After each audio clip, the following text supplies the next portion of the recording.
Hello friends, I am C Vardhamana का from मनम institute. आज इस वीडियो में जितने भी सी इंटर वाले स्टूडेंट हैं, कल जिन लोग का पेपर है उन लोग के लिए इंपॉर्टेंट है, ध्यान से सुनना। मैंने वादा किया था टीडीएस का कुछ इंपॉर्टेंट बताने वाला हूँ, ध्यान से सुनना। सबसे पहली चीज़, टीडीएस में बहुत सारे स्टूडेंट का ये डाउट और क्वेरी था कि सर ऐसे कौन कौन से सेक्शन है जहाँ पर एक्सेस पे टैक्स लगता है और मतलब एक्सेस पे टीडीएस काटते हैं, और ऐसा कौन सा सेक्शन है जिसमें फुल अमाउंट पे। तो सर मैंने लिख के रखा, मैंने बोला भाई बता देता हूँ स्टूडेंट को। 4-5 सेक्शन है जहाँ पर क्या बोलते हैं, एक्सेस पे टीडीएस है, टीसीएस है, और बाकी सब में फुल अमाउंट पे है। तो सर सबसे पहला सेक्शन है जो है, आपको याद रखना, 194Q और 206C1H। इन दोनों सेक्शन में एक्सेस अमाउंट पे टीडीएस और टीसीएस है। ये पहली चीज़ आप ध्यान रखेंगे सर। दूसरा है 206C1G, जहाँ पर 7 लाख से ऊपर का रेमिटेंस होता है, एक्सेस पे टीसीएस है, ये ध्यान रखेंगे सर।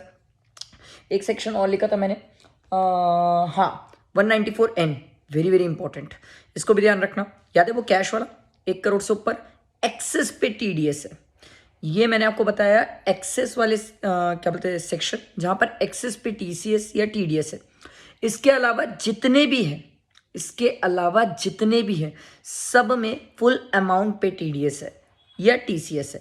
एग्जाम्पल, जैसे मान लो वो ले लेते हैं सेक्शन 192A, जहाँ पर अपन प्रोविडेंट फंड के लिए पढ़ते हैं। 50,000 से ऊपर होता है तो प्रोविडेंट फंड टीडीएस कटना होता है सर, विड्रॉल होता है। तो अगर मान लो एग्जाम में 60,000 दिया तो 60,000 पे टीडीएस हो जाएगा। 192A के हिसाब से टीडीएस 60,000 में हो जाएगा। ये समझ आया? तो फुल अमाउंट वाला, एक्सेस वाला सेक्शन मैंने आपको बता दिया, फुल अमाउंट वाला मैंने आपको कंसेप्ट बता दिया। अब टीडीएस टीसीएस का इंपॉर्टेंट क्या है मेरे हिसाब से, मेरे हिसाब से एग्जाम में आपको क्या क्या ध्यान रखना चाहिए, बहुत इंपॉर्टेंट है ये सेक्शंस, देख के जाना। 194R डेफिनेटली देख रहे हो आप, 194Q, 206C1H, और ये, और एक ये हो गया, और एक 194N, ठीक है, और 194C कॉन्ट्रैक्ट वाला, ठीक, CH और J, और ये तीनों साथ में याद रखोगे तो M साथ में याद रखना, ठीक है। तो ये सब टीडीएस के इंपॉर्टेंट सेक्शंस है जो मैंने आपको बताया, एग्जाम में ध्यान रखने वाली बात है, इसको अच्छे से देख के जाना सर, ठीक है, क्योंकि इनमें से आने के चांसेस हैं। और मुझे तो बहुत लगता है 194 आने, R या Q और या तो फिर O जो ई कॉमर्स ऑपरेटर वाला है, या 206C1H भयानक आने के चांसेस है ये एग्जाम में, ठीक है। ये मेरा वादा था, ये मैंने आपको बताया।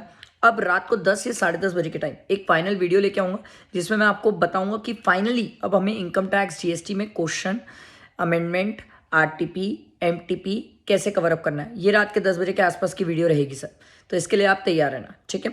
तो मेरे हिसाब से मैंने चीज़ें क्रिस्टल क्लियर कर दी, और कोई अगर इसके अलावा कोई और डाउट्स है तो आप टेलीग्राम पे कनेक्टेड रहो, वहाँ पर मैं आपके डाउट्स क्वेरीज क्लियर करते रहूँगा, ठीक है। चलो अच्छे से पढ़ते रहो, लास्ट पेपर समझ के पढ़ते रहो, लास्ट टाइम पढ़ रहे हैं वैसा समझ के पढ़ते रहो सर, बेहतरीन अच्छे पेपर जाएंगे, ठीक है। पढ़ो, अच्छे से पढ़ो, ठीक, चलो, थैंक यू।